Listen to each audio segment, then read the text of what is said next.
Hey guys, what's up? Welcome back to another video on my channel. My name is Josh Fan of ShowMeFootball.com and ArrowheadAddict.com.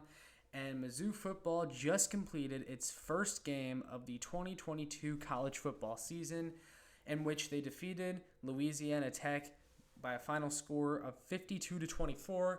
And I am so glad that it is football season. I am so glad that it is college football season. Mizzou football is back, and most importantly, I'm finally able to hop on the mic again and give you guys my thoughts on what is going on in the world of Mizzou football. It's been a while since I've made a Mizzou football video. It's my first Mizzou football video since I got out of basic training.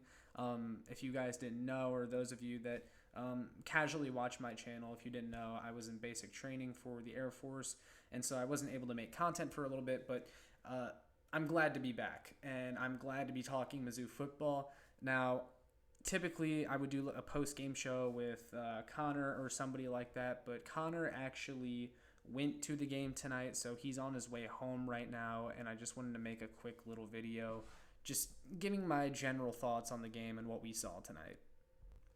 I want to start by saying that I'm glad that Mizzou truly put away an inferior opponent tonight in LA Tech.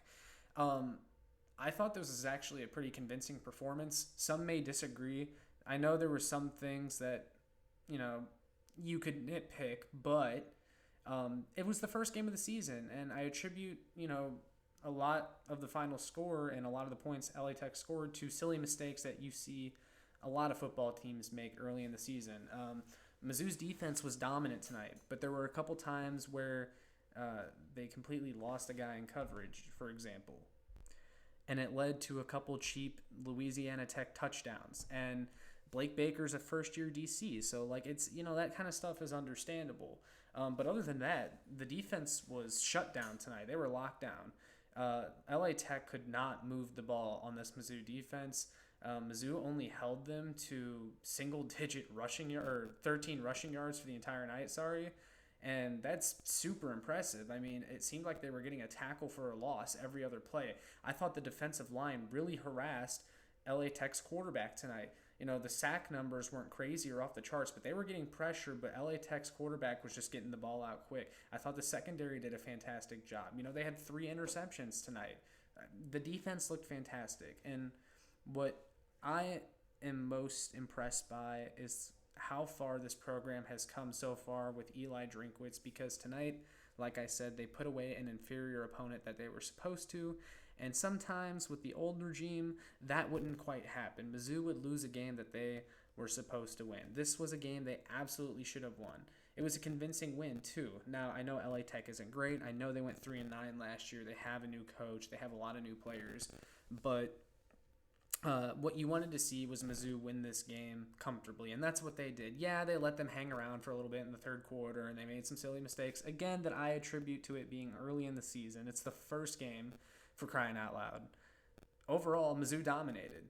They dominated this game, and honestly, the final score doesn't even tell you how bad Mizzou beat LA Tech tonight. I mean, LA Tech stood no chance. Mizzou clearly looked like an SEC caliber team. And a lot of that is because Eli Drinkwitz has been able to close the talent gap just a little bit more. This past offseason, and why I think the defense was so good tonight, is Eli Drinkwitz was able to add veteran depth to this defense. Guys like Joseph Charleston showed up tonight, the Clemson transfer. Drayden Norwood, the Texas A&M transfer. Tyron Hopper was a monster at linebacker. They were talking about his name on the broadcast all night and how he has NFL potential. And you can see it. The guy is an absolute monster in the middle of the defense. He is super fast. He even had an interception tonight. Tyron Hopper is a monster. I mean, we talk about Luther Burden. We're going to talk about Luther Burden and how he has an NIL deal and everything like that. I think Tyron Hopper deserves an NIL deal. I don't know what it would be, but he deserves one. So, yeah, I mean, I'm impressed.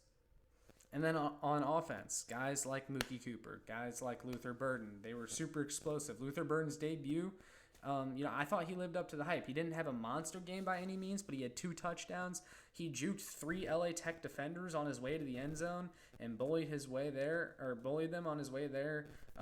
He showed some potential running the Wildcat on offense tonight. He had a couple nice catches, and you can see why he was a 5-star recruit coming out of high school. He's obviously going to be in the plans all year long. It's for a good reason. The guy is a monster. He was the number 1 wide receiver recruit in the nation for a reason. Dominic Lovett, like I said too, that guy might be more explosive than Burden. He is super fast. He is elusive, and I like what we saw from him. And Brady Cook, I thought, had a very solid night. He wasn't a world beater, but he was an upgrade over what we saw from Connor Bazelak last year. He's obviously a threat to run, and an underrated aspect of his game that I think we saw tonight was his ability to escape pressure. He has good footwork, and he's a fast guy, and he was hard to bring down. There were a couple times where I thought he was for sure going to get sacked, and then somehow he gets out, and he even had a big rushing touchdown tonight, just like he did in the Army game last year. So Brady Cook is a threat to run, which makes him a little bit more dynamic than people think when they see him throw the ball. But, I thought Brady Cook was solid, and I think he does deserve to be the starter still going forward. I know there were also concerns about the rushing game heading into this season, and it looked like Eli Drinkwitz was kind of toying around with all of his running backs tonight and seeing who did the best. Cody Schrader, honestly impressed given he made the jump from Division II football. Elijah Young looked really good when he got carries. That guy has speed for days. And Nathaniel Pete was great. I think he's your RB1 going forward. I know he had an injury that held him back in camp, and that probably stopped him from being named the number 1 on the depth chart. But I think he's the number 1 after tonight. I think Nathaniel Pete was by far your best running back. He broke off a couple big runs, and he can definitely break away. So I like him a lot. One complaint that I do have from tonight, and I think a lot of you probably share the same complaint, and I think Connor would probably say the same thing if he was here right now. That's the fact that Drinkwitz's play calling is still a little bit suspect.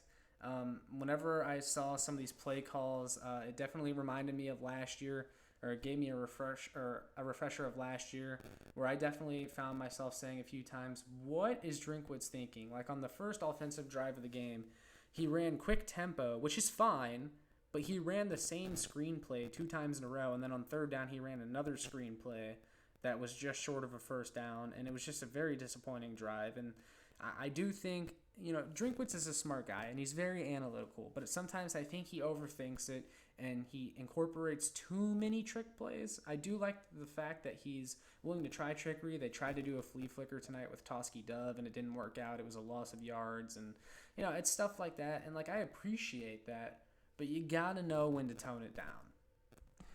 There was also a couple 3rd and short, 4th and short plays where the Tigers and Drinkwitz tried to run it up the middle, and the blocking was horrible. There were some missed assignments from the offensive line and the tight ends that kept the play from being converted, and that was disappointing to see. Mizzou definitely should have won more of those short yardage situations, especially against a team like LA Tech.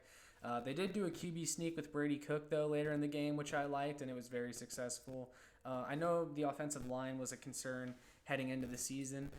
I thought they had their bright spots in this game, and I thought they had their struggles in this game, too, like Javon Foster getting a couple holding penalties that brought a couple big runs back. Javon Foster is supposed to be the leader of this offensive line. He's an NFL prospect at left tackle, and he needs to clean up his play going forward, less penalties. I thought Connor Tollison, for making his first start, was good, but he definitely got blown off the ball a couple times, and like I said, there was missed assignments. But I think the offensive line overall was still solid. It wasn't a glaring weakness throughout the game or anything like that. Overall, I'm just happy with what we saw from this team. Yeah, you can nitpick some things, especially offensively. Defensively, though, I have no complaints, and I honestly don't know how you could have any complaints. Yeah, there were the couple mishaps where LA Tech was able to get a big touchdown, but again, early in the season, brand new defensive coordinator in his first year. You got a lot of young guys out there, guys that are new to the system too, because this team did bring in a lot of transfers, but The defensive line got after it tonight, and they did their job. The linebackers were great. Chad Bailey also had a really good game. The secondary was making plays all over. Jalen Carleys, who's probably the leader of that defense, did really well and also had an interception tonight. So, I have no complaints about the defense. And going into this game against Kansas State, that's really positive because we know that Mizzou's defense last year, especially starting out, was god-awful. I mean, there is no hiding it. They were god-awful, and they were horrible at stopping the run. They were the worst in the nation at stopping the run last year. And you're going up against Deuce Vaughn next week of the Kansas State Wildcats, who's considered one of the best, if not the best, running back in the country. So you're going to have to stop the run in that game. Mizzou showed that they were capable of stopping the run tonight against LA Tech. Now they got to prove it against an even better opponent. I'm not concerned about Adrian Martinez, though, Kansas State's quarterback, the transfer from Nebraska.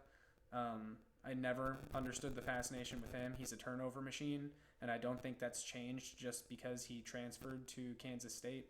Deuce Vaughn's the big thing you got to worry about on Kansas State. But if this defense plays anything like it did tonight against Kansas State and the offense comes to play, Mizzou is going to win that game. And they got Luther Burden, and I know Kansas State had a couple all Big 12 selections for the preseason on their defense, but I don't know if anyone on their team is going to be able to stop Luther Burden if his progression is as fast as we think, because he was good tonight. They used him sparingly, but even when they used him sparingly, you felt his impact. 2 touchdowns tonight. And you know what? I'm happy with what we saw. I'm very confident about this team. I'm very optimistic about this team after tonight's game. Also, though, I do want to throw in there, Mizzou fans, we've got to fill Faroe. I still saw a lot more empty seats than I was comfortable with on the broadcast tonight. I know it's a Thursday night. I know it's a school night. It's hard for a lot of people to come out. But damn it, if you want more 5 stars, if you want people like Luther Burden to come to Mizzou, then you got to fill that stadium. Because no one wants to play in an empty stadium, and a stadium that's empty after halftime because everyone wants to go drink alcohol in the parking lot or whatever. I don't know. That's just something that will always irritate me. But, yeah, I mean, that could be a whole nother podcast, and I can talk to Connor about it and stuff like that. I'm here to talk about the game. I liked what we saw. Yeah, I was impressed with Missouri. I think they still have stuff to work on, just like any other team, but I'm impressed with what we saw. But those are my quick thoughts from after the game. I'm not too in-depth with my analysis or anything like that or reading off the box score. I'll definitely probably make a video later this week with Connor talking about his experience at the game and everything like that. But I want to hear from you guys. What did you think of tonight's game versus Louisiana Tech? What are your big takeaways from tonight's game? And how do you feel about this season after tonight's game? Let me know in the comments. Make sure you like, share, and subscribe so more Mizzou fans can find this. And make sure you subscribe. Like, share, and subscribe, as always. But I appreciate you guys. Check out my work on showmefootball.com, where I should be having some more articles up soon. And if you're a Chiefs fan, you can check out my work at arrowheadaddict.com. But I will see you all in the next one.